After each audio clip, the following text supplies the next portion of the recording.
Hello everyone, मैं हूँ हीना और आप देख रहे हैं लीगल परसेप्शन। आज की वीडियो में हम समझेंगे लीज़ के बारे में और लीज़ से रिलेटेड जो भी इम्पोर्टेंट कॉन्सेप्ट है वो आज की वीडियो में हम अच्छे से डिस्कस करेंगे। तो वीडियो के लास्ट तक बने रहिएगा। लेकिन आगे बढ़ने से पहले आपके लिए एक ज़रूरी इन्फॉर्मेशन। तो अगर आपको ट्रांसफ़र ऑफ प्रॉपर्टी एक्ट यानी संपत्ति अंतरण अधिनियम 1882 के नोट्स चाहिए बिल्कुल हिंदी में और सिंपल लैंग्वेज में, तो आप स्क्रीन पर दिख रहे इस व्हाट्सएप नंबर पर मैसेज करके केवल 150 रुपीज़ में आप इस एक्ट के नोट्स ले सकते हैं। ट्रांसफ़र ऑफ प्रॉपर्टी एक्ट में लीज से रिलेटेड जो भी प्रोविज़न्स हैं वो दिए गए हैं सेक्शन नंबर 105 से लेके 117 तक। ये जो प्रोविज़न है ये आपके लीज से रिलेटेड है, जिसे हम हिंदी में पट्टा बोलते हैं। सबसे पहले सेक्शन नंबर 105 इसकी हमें डेफिनेशन बताता है कि बेसिकली पट्टा या लीज कहते किसे हैं। तो अचल संपत्ति का पट्टा यानी कि इमूवेबल प्रॉपर्टी की बात हो रही है। ऐसी संपत्ति को उपभोग करने के अधिकार का एक ऐसा ट्रांसफ़र है जो स्पष्ट समय के लिए या शाश्वत काल के लिए यानी कि परपेचुअल टाइम के पीरियड के लिए किसी कीमत को जो दी गई हो या जिसे देने का वादा किया गया हो, प्रॉमिस किया गया हो, या धन या फसलों के अंश या सेवा या किसी मूल्यवान चीज़ के बदले अंतरिति के द्वारा, मतलब जिसको ट्रांसफ़र की गई है प्रॉपर्टी, जो उस अंतरण को ऐसी शर्तों पर स्वीकार करता है जो अंतरणकर्ता को दी गई है या दी जानी है, प्रतिफल के रूप में यानी कि कंसिडरेशन के रूप में किया या दिया गया हो। तो बेसिकली अगर हम सिंपली इसको समझे तो 105 जो है सेक्शन वो हमें एक तो डेफिनेशन बता रहा है पट्टे की कि लीज़ क्या होता है। सिंपल वर्ड्स में लीज़ में हम प्रॉपर्टी को इंजॉय करने का जो राइट है वो दे रहे हैं, क्योंकि यहाँ पे संपत्ति को उपभोग करने के अधिकार का ट्रांसफ़र हो रहा है। उपभोग मतलब उस प्रॉपर्टी का जो इंजॉयमेंट का राइट है वो आप किसी को ट्रांसफ़र कर रहे हैं। वो भी आप जब किसी को ट्रांसफ़र कर रहे हैं तो एक बिल्कुल निश्चित टाइम पीरियड के लिए कर रहे हैं। अब वो टाइम पीरियड कैसा हो सकता है, या तो देखो शाश्वत काल के लिए भी हो सकता है, मतलब परपेचुअल भी हो सकता है शाश्वत काल के लिए, या फिर कोई फिक्स टाइम है वो आपने लगा दिया तो वो भी हो सकता है कि कब तक आपको उस प्रॉपर्टी को एंजॉय करना है। और उसके बदले में या उसके कंसिडरेशन के रूप में भी आपको कुछ भी मिल सकता है। क्या मिल सकता है? या तो मनी मतलब पैसा, या शेयर ऑफ क्रॉप्स मिल सकता है मतलब जो फसलों का हिस्सा है वो, या कोई और भी वैल्यूएबल चीज़ मिल सकती है। ठीक, यहाँ पे कुछ भी हो सकता है। शेयर इन क्रॉप्स हो सकता है, मनी हो सकती है, कोई सर्विस हो सकती है, कोई भी कुछ भी जिसकी कीमत हो, है ना, जिसको चुकाया गया हो या चुकाए जाने का प्रॉमिस किया गया हो, या ऐसी कोई भी चीज़ हो सकती है जो जिसकी कोई वैल्यू हो। ठीक, और यहाँ पे प्रीमियम का मतलब क्या होता है? प्रीमियम का मतलब होता है यहाँ पे कीमत यानी कि प्राइस। तो एक तरीके से जो पट्टा होता है वो प्रॉपर्टी के इंजॉयमेंट के राइट आप ट्रांसफ़र करते हो पट्टे में। बंधक में हमने क्या पढ़ा था? बंधक में हमने पढ़ा था कि आप किसी अचल प्रॉपर्टी है, आपके पास अचल संपत्ति है, आप उसमें किसी हित का ट्रांसफ़र कर रहे हो, बट यहाँ पे आप प्रॉपर्टी के इंजॉयमेंट का राइट ट्रांसफ़र करते हो। तो इसमें इसकी ज़रूरी शर्तें हो सकती हैं, जैसे इसमें दो पार्टीज़ चाहिए। एक होता है पट्टाकर्ता जो पट्टे को दे रहा है, ट्रांसफ़र कर रहा है प्रॉपर्टी को पट्टे पर, और दूसरा है जिसको आप दे रहे हो वो कहलाता है पट्टेदार। दूसरा होता है पट्टे की विषय वस्तु। विषय वस्तु, ठीक, सेकंड पॉइंट हो गया कि जो भी चीज़ है जिसको आप ट्रांसफ़र कर रहे हो वो होनी चाहिए विषय वस्तु। कुछ तो ट्रांसफ़र करोगे ना, अचल प्रॉपर्टी ट्रांसफ़र करोगे। तीसरा है इसमें आंशिक अंतरण होता है ट्रांसफ़र। पूरा का पूरा प्रॉपर्टी की ओनरशिप तो ट्रांसफ़र नहीं कर रहे हो, आंशिक अंतरण कर रहे हो, पार्शियली ट्रांसफ़र कर रहे हो उस चीज़ को। चौथा है टाइम पीरियड। आप टाइम पीरियड ट्रांसफ़र करते हो, कुछ अवधि के लिए भी कर सकते हो और हमेशा के लिए भी हो सकता है।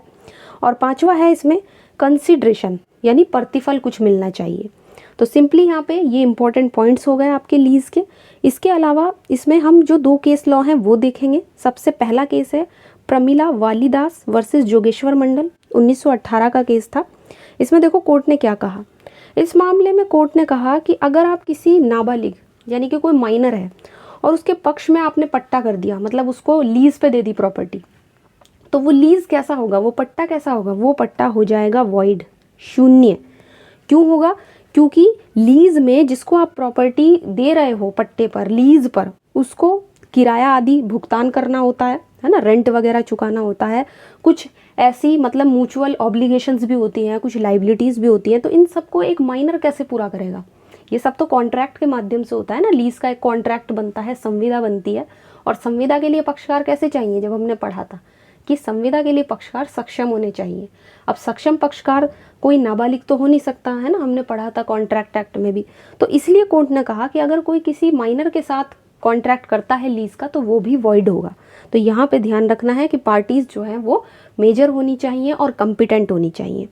नेक्स्ट आता है ईश्वर दयाल वर्सेस शिव शरण का केस।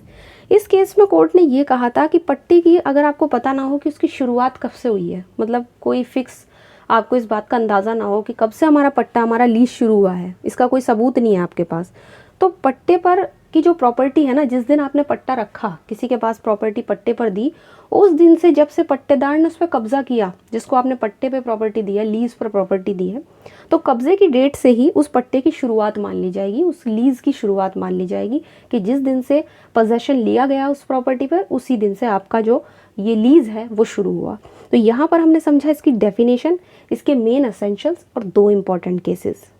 अब बात करेंगे हम सेक्शन नंबर 106 की, यानी कि जो धारा 106 है वो हमें क्या बताती है। तो बेसिकली ये जो सेक्शन है ये हमें बताता है ड्यूरेशन ऑफ लीज, यानी कि पट्टे की एक ड्यूरेशन, हमें अवधि बताता है कि अगर हमारे पास रिटन कॉन्ट्रैक्ट नहीं है लीज का तो उसका ड्यूरेशन क्या होगा, मतलब वो कब अवधि, कितनी अवधि के लिए होगा।